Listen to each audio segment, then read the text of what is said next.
Assalamu alaikum, dear students. We are studying history for class 10th, and our today's topic will be factories came up. This is from chapter number 4, that is the age of industrialization.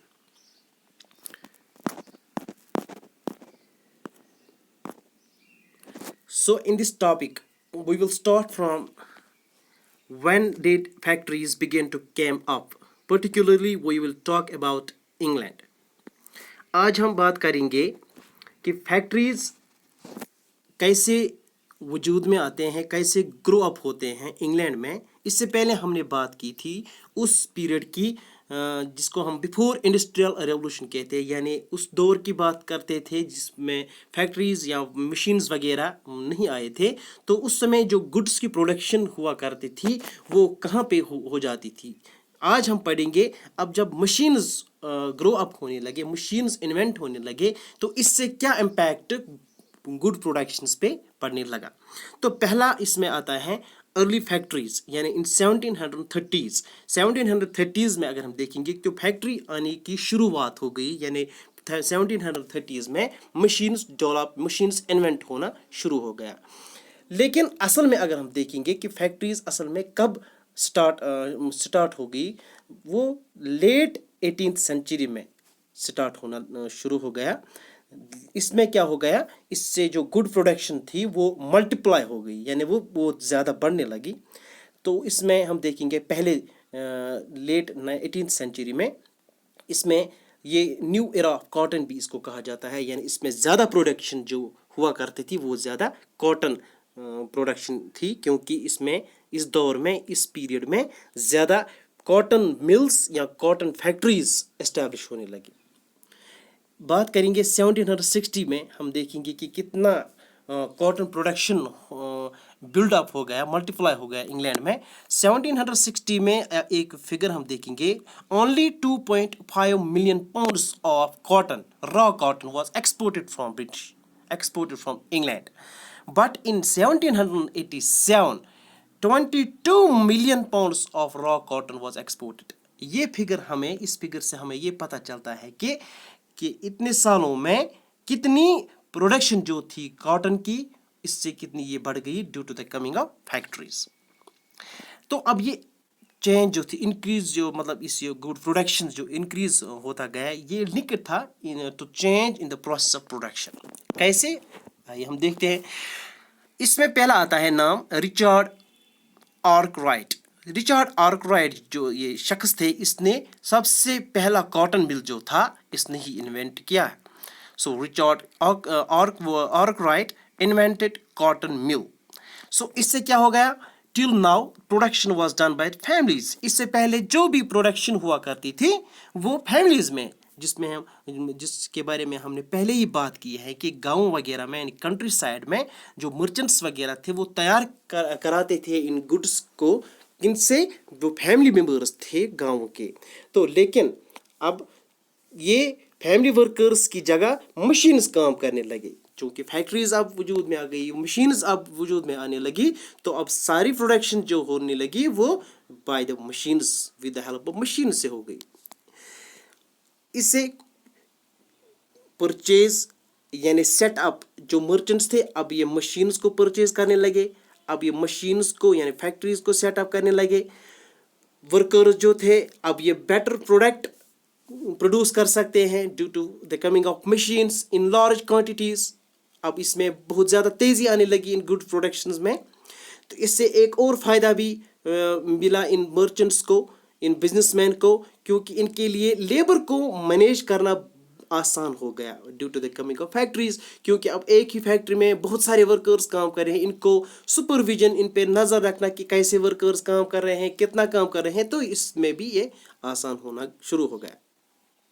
लेकिन एक और सब topic हम इसमें पढ़ेंगे, the pace of industrial change, यानी जो industrial change आने लगी, जो इंडस्ट्रियलाइजेशन जो प्रोसेस शुरू हो गया लेट 18th सेंचुरी में, अगर हम इसकी पेस देखेंगे शुरुआती दौर में इसकी कितनी स्पीड रही, कितनी फैक्ट्रीज एस्टेब्लिश होने लगी, इससे क्या क्या इम्पैक्ट ट्रेडिशनल इंडस्ट्रीज़ पे पड़ने लगे। ट्रेडिशनल इंडस्ट्रीज़ यानी कि जो जिसमें पहले गुड्स प्रोड्यूस किए जाते थे before the coming of the factories, यानी in the countryside we can say this traditional industries they were prepared by this goods were prepared by the family members, उनको हम ट्रेडिशनल इंडस्ट्रीज कहते हैं। सो हम ये कहेंगे कि शुरुआती दौर में जो पेस जो इंडस्ट्रियलाइजेशन की थी वो काफ़ी स्लो थी। कैसे?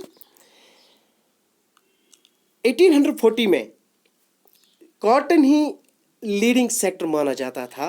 अभी कॉटन ही तैयार किया जाता था with the help of the factories. अभी और जस्ट लाइक स्टील और आयरन की बात नहीं थी कि ये ज़्यादा से ज़्यादा इनकी प्रोडक्शन इंडस्ट्रीज़ में हो, लेकिन आहिस्ता आहिस्ता ऐसा भी होने लगा कि इंग्लैंड में जब रेलवेज़ एक्सपेंड होने लगे, क्योंकि हमें पता है कि रेलवेज़ में स्टील की ज़रूरत पड़ती है, आयरन की ज़रूरत पड़ती है। इससे पहले हमने देखा कि कॉटन लीडिंग सेक्टर था, लेकिन अब कॉटन को रिप्लेस किसने किया कि आयरन और स्टील की इंक्रीज़ होने लगा, क्योंकि एक्सपेंशन ऑफ रेलवेज़ होता गया इंग्लैंड में। इससे आयरन और स्टील की डिमांड जो थी वो इंक्रीज़ होने लगी। तो इससे क्या फ़र्क पड़ेगा? 1873 में हम देखेंगे अब ब्रिटिश कॉटन के अलावा अब ये 77 million pounds of iron and steel was exported from Britain in 1873। अब आयरन और स्टील इंडस्ट्रीज भी बढ़ने लगी। लेकिन जो ये नई इंडस्ट्रीज, नई मशीन्स, नई फैक्ट्रीज जब ग्रो होते गए, इन्होंने ट्रेडिशनल इंडस्ट्रीज को बआसानी रिप्लेस नहीं किया। क्यों? इसके कुछ रीजंस थे।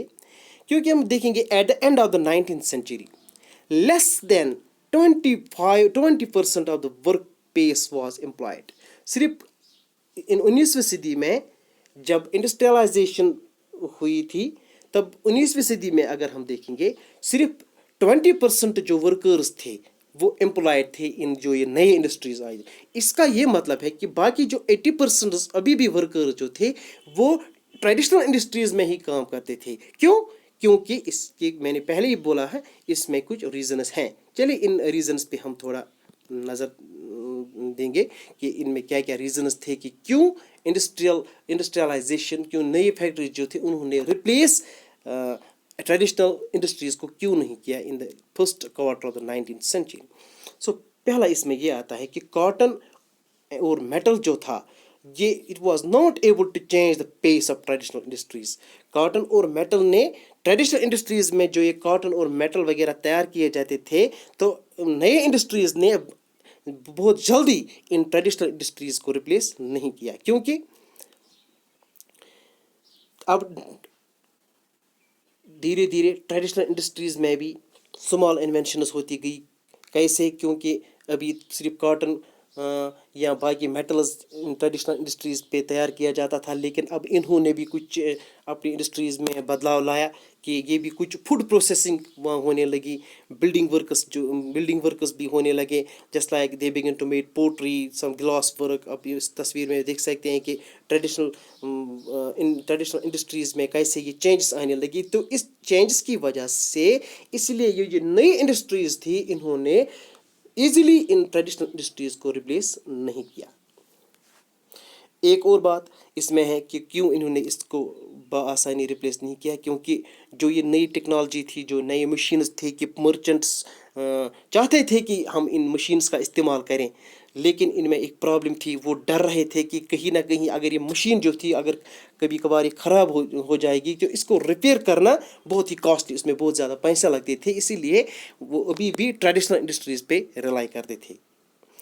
सो कंक्लूजन में हम ये देखेंगे मिड 19th सेंचुरी में एक वर्कर जो था it was not a machine operator. अभी भी क्योंकि इंडस्ट्रियलाइजेशन तो थी, लेकिन अभी भी वर्कर मशीन ऑपरेटर नहीं था, बल्कि वो ट्रेडिशनल क्राफ्टमैन اینڈ لیبرر ہی تھا ابھی. لیکن بعد میں ہم 20th سینچری میں اگر ہم دیکھیں گے تب وہ ٹریڈیشنل انڈسٹریز وغیرہ ان پہ بہت ہی برا امپیکٹ پڑا. تو اب نئی انڈسٹریز جو ہے اب 20th سینچری میں ہم دیکھیں گے کہ تقریباً 80% people are relying up on these new industries. So that was all about the coming of the factories. ہم نے یہ دیکھا کہ فیکٹریز کے وجود میں آتے ہی جو پروڈکشن تھی وہ ملٹیپلائی ہو گئی. خاص کر برٹین کا ہم نے دیکھا تو اس نے کتنا ایکسپورٹ کرنا شروع کیا. لیکن پھر ہم نے دیکھا کہ 19th سینچری میں جو پیس جو انڈسٹریل پروڈکشن کی تھی وہ ابھی بھی بہت سلو چل رہی تھی, کیونکہ اس کے کچھ ریزنز تھے. وہ ان ریزنز کو ہم نے دیکھا, ان کو ہم نے ڈسکس کیا. تو کنکلوژن میں ہم آئیں گے تو ورکرس کا اگر ہم دیکھیں گے مڈ 19th سینچری میں اس کو ہم ابھی مشین آپریٹر نہیں کہیں گے, بلکہ وہ ابھی بھی traditional craftsman and labourer تھا. تو یہ تھا ہمارا آج کا ٹاپک جس کو ہم کہیں گے فیکٹریز کیم اپ. سو تھینکس.